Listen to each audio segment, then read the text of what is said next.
काफी, या तो आपको मैं जो भी बात कह रहा हूं उसका फ्लो चार्ट बना लो, ठीक है, फ्लो चार्ट बना लो, या तो इसका स्पाइडर, सबसे आसान होता है स्पाइडर डायग्राम, स्पाइडर डायग्राम।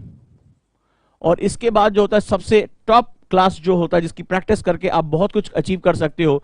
आज की डेट में न्यूज़पेपर में मैं कोई नोट्स नहीं बनाता, न्यूज़पेपर मुझे हार्डली 10 मिनट मिलता है पढ़ने के लिए, लेकिन अगर आप मुझसे पूछ लो किस पेज पे कौन सी खबर आई है, कहाँ क्या है, ओरिएंटेशन क्या है, क्लास में हूबहू मैं उसको बोल देता हूँ, क्योंकि वो मैंने उसके लिए एक मेथड डेवलप किया, थॉट मैपिंग, ठीक है, थॉट मैपिंग। इसको माइंड मैपिंग भी कहते हैं, लेकिन माइंड मैपिंग और थॉट मैपिंग में मैंने जो है यूपीएससी के हिसाब से काफी मॉडिफिकेशन किया है।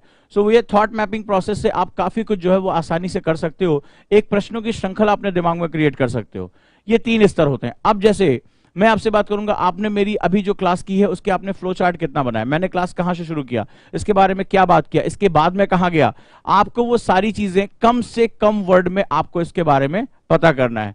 सो आज से आपको एक चीज करना है, केवल सुनने से आपका काम नहीं चलेगा। जिस समय आप सुन रहे हो, आप सामने वाले की बात को आंख बंद करके उसको विजुअलाइज करने की कोशिश करो क्या कह रहा है, और उसको जो है फिर उसको लिखना शुरू करो, ठीक है। उसको फ्लो चार्ट बनाओ कि ये कम से कम वर्ड में मुझसे क्या बात कह रहा है। आपने सेंटर पॉइंट निकाला और वहां पर आपने जो है बात करनी शुरू कर दी, ठीक है। तो ये हमारा 3 मेथड है। तो जहां पर मैंने आपको फ्लो चार्ट के बारे में बताया, अब आगे मुझे आपसे स्पाइडर डायग्राम और थॉट मैपिंग के बारे में बात करनी है, जो कि मैं इसके बाद की क्लास में बात करूंगा। तो हमें अब क्या करना है, हमें एक्टिव स्टडी फोकस करना है। लेकिन जो मोस्ट इंपॉर्टेंट, ठीक है, आप चाहे नोट्स पॉइंट में बनाते हो, आप पैराग्राफ लिखते हो, बट आपको अब अपनी पैसिव स्टडी है, जो गाल पे हाथ रख के पढ़ने वाला है, इससे निकलना होगा। आपको अपनी आदतों को बदलना होगा और आपको एक्टिव स्टडी में जाना होगा। अदरवाइज आप जो कहते हो कि सर मुझे भूल जाता है, मैं अच्छा आंसर नहीं लिख पाता, आपने पढ़ाया था मुझे याद नहीं होता है, उसका सबसे बड़ा मूलभूत कारण यही है कि आप उस 90% कैटेगरी में अनट्रेन्ड माइंड हो।